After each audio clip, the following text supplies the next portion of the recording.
At this university, we give out each year a very, very small number of honorary degrees. These are all ways for people we think have done outstanding things in their lives and have done things that have made a difference. And so I'd like to invite my colleague, Dr. Judy Muthrie, to present today's honorary graduate, Mr. Tim Gocher. Tim, thank you.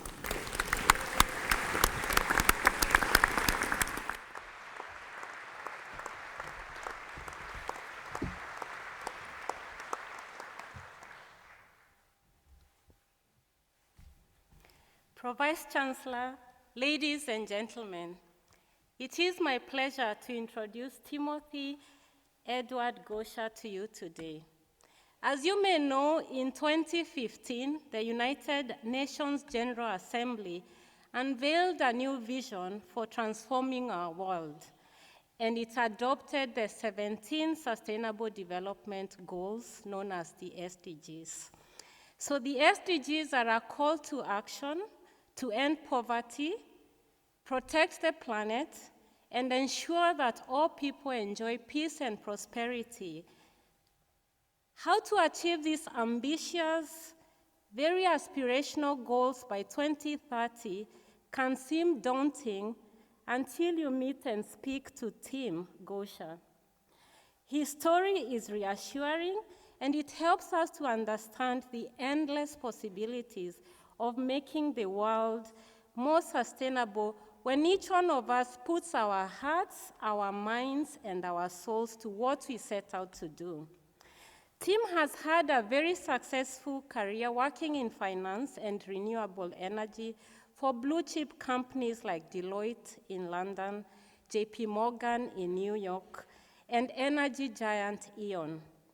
Although he was extremely successful in what he did, the 2002 financial crisis was a real wake-up call for him. He began to deeply, deeply question the role of business in society and his contributions therein. He had to find his purpose. He is a firm believer that development aid is not a panacea to poverty, underemployment, and other challenges faced in developing countries. So starting in Nepal, which he knew very well, Tim began to capitalize on his vast experiences and networks in the private sector to find creative solutions to address some of the social and environmental challenges that Nepal faced. Impact investment has been one of his responses to the SDGs. I can proudly say that Tim is a pioneer of impact investment, having founded the Dolma Impact Fund, the only international private equity fund investing in Nepal. It raises and manages capital from European institutions and family offices. The fund has generated almost 5,000 very well-paid jobs now spread across Nepal, Kenya, Dominican Republic, and soon the poorest states of Northeast India. Dolma Impact Fund fulfills basic human needs through investments in renewable energy and healthcare.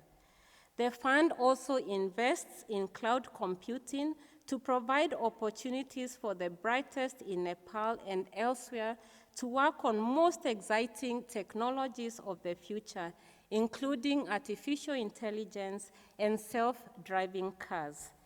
Tim is also a founder of Dolma Himalayan Energy, which is developing up to 1,000 megawatts of renewable energy in the Himalayas by combining solar photovoltaic with battery storage. This is equal to the current generation capacity of Nepal and will mitigate the glacial melt climate change crisis in the Himalayas. Social investment and philanthropy is another of Tim's responses to the SDGs.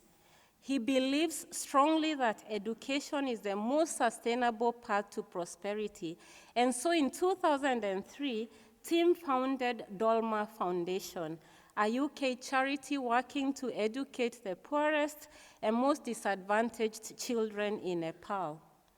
Dolma Foundation provides full scholarships from kindergarten to university for hundreds of children. Following the destructions caused by the devastating earthquakes in 2015 in Nepal, which Tim and his family survived, the foundation rebuilt the Himalayan village of Bridim in its entirety, as well as a school building and a physiotherapy center for disabled children. Education for sustainable development is his third response to the SDGs. The Nottingham University Business School is one of the 39 universities in the world appointed as the global champions of the United Nations Principles for Responsible Management Education, otherwise referred to as UN Prime. In his role as an honorary professor for sustainable business at the University of Nottingham in Malaysia, Tim has contributed immensely in our mission to help our students develop the knowledge, the skills, the values, and behaviors needed for sustainable development.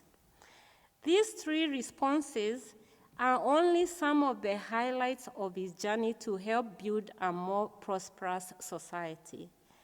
Tim remains very committed to pushing for transformational SDGs actions, and at the heart of his impact pathway is a knowledge exchange strategy between actors in developing and developed countries. So in our discussions recently, Tim reminded me that talent is spread equally, but opportunities are not. Our role, therefore, is to give the global North access to the talent available in the global South, and I couldn't agree more.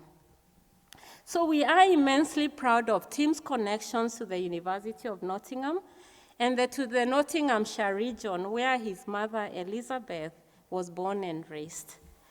Tim couldn't have achieved all his successes without the support system around him. He is a family man, married to Pooja Gurung from Nepal, and together they are blessed with 3 beautiful children. His mother and family are here with us today. We are honored to celebrate and recognize Tim's numerous achievements. Pro Vice Chancellor, to you and to the whole congregation, I present Timothy Edward Gocher as eminently worthy to receive the degree of Doctors of Laws honoris causa.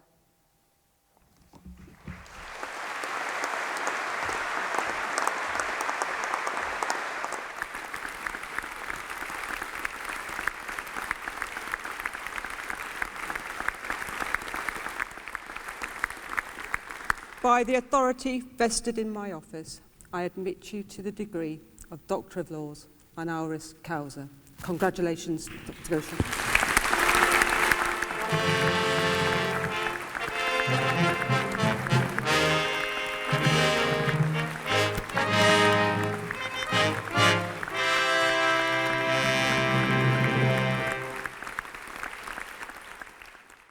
So I'd now like to ask Dr. Gocher to address the congregation, please. The floor is yours.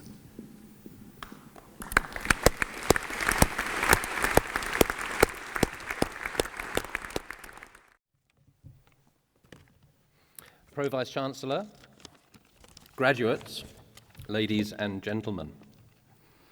It is customary, I am told, that the recipient of an honorary degree should offer some advice to graduating students.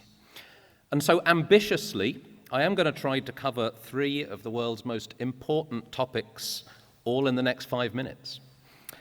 That is climate change, artificial intelligence, and inequality.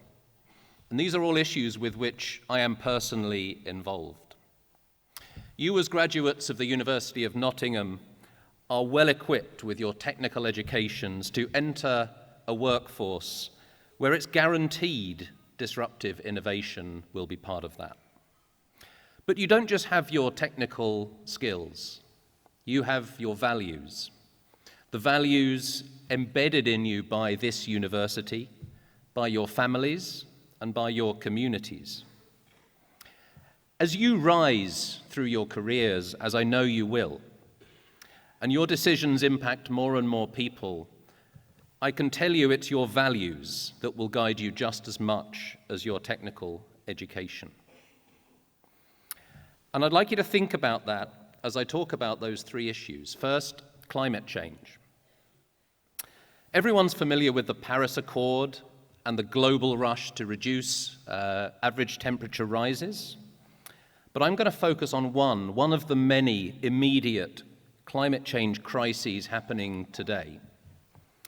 Ladies and gentlemen, the Himalayas, their glaciers are melting. They're melting fast. They've lost 1/4 of their mass in the last 40 years, and they will lose 2/3 of their current mass by the end of this century if we don't take action. The third pole, as it's called, the Himalayan glaciers, sit above 600 million people living in Nepal, Northeast India, and Bangladesh. They represent the densest pocket of extreme poverty on Earth and are extremely vulnerable to climate change. In the last few days, 100 people have died, mostly in Nepal and bordering states of India and Bangladesh. As well as being caused by global warming, this issue is caused by black carbon or soot being emitted from the fires people burn because they don't have enough electricity, the diesel they generate, the coal they import. And that can be stopped. Soot settles on the glaciers, it warms the surface, and it melts them. And that is why people are dying, because the annual monsoons are added to by increasing glaciers melt. And that is why Dolma Himalayan Energy is building large-scale renewable energy using the new or cheaper technology of lithium-ion batteries as storage. I want to talk about artificial intelligence. Are the robots going to take over? Perhaps the engineers in the audience can answer that better than me. But I have seen artificial intelligence for good, both for high-skilled opportunities and for low-skilled. Dolma Impact Fund is proud investors in Fuse Machines, a company partnering with Columbia University to offer micro-master's degrees to people in Nepal and other developing countries who would not otherwise have the opportunity to participate in this exciting part of the future economy.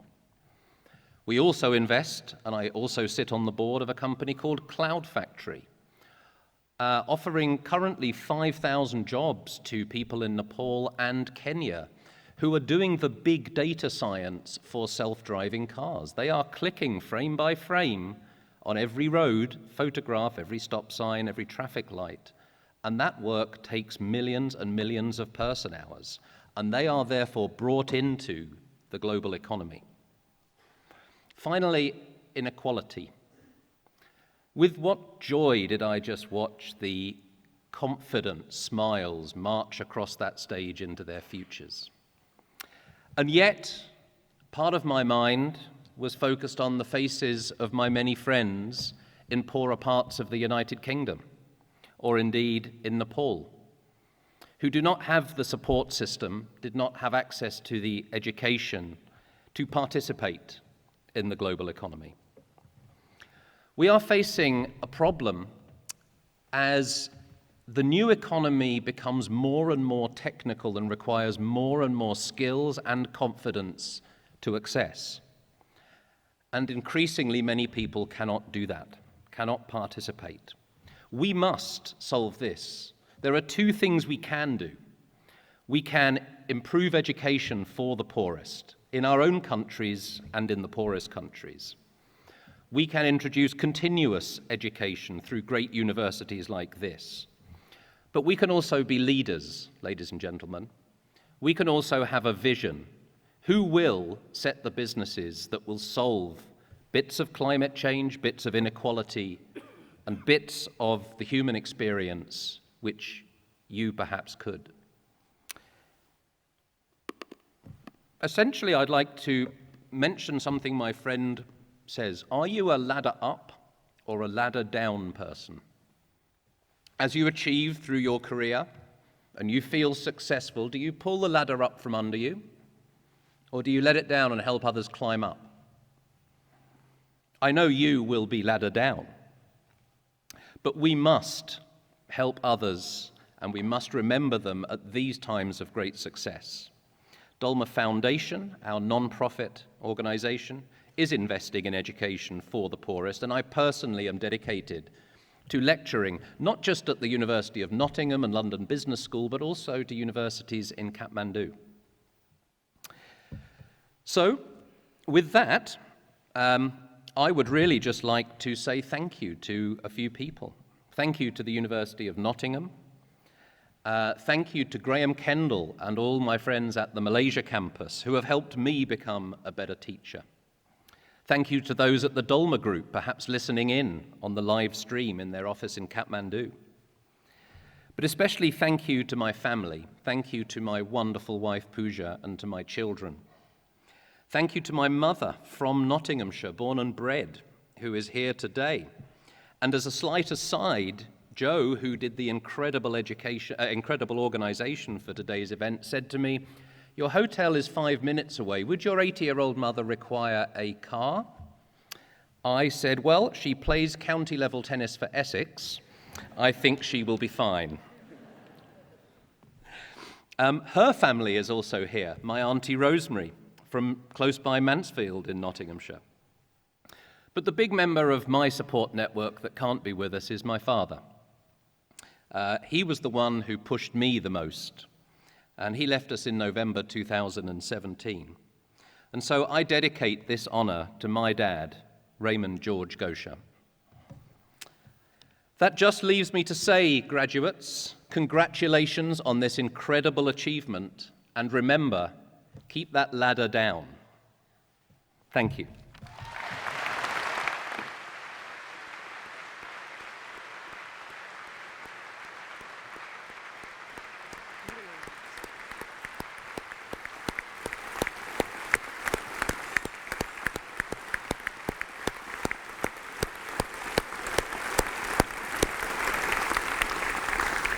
Tim, that was brilliant. That was the most incredible post-graduation speech I have listened to, and there was more packed into 5 minutes. You have just heard the best TED Talk ever.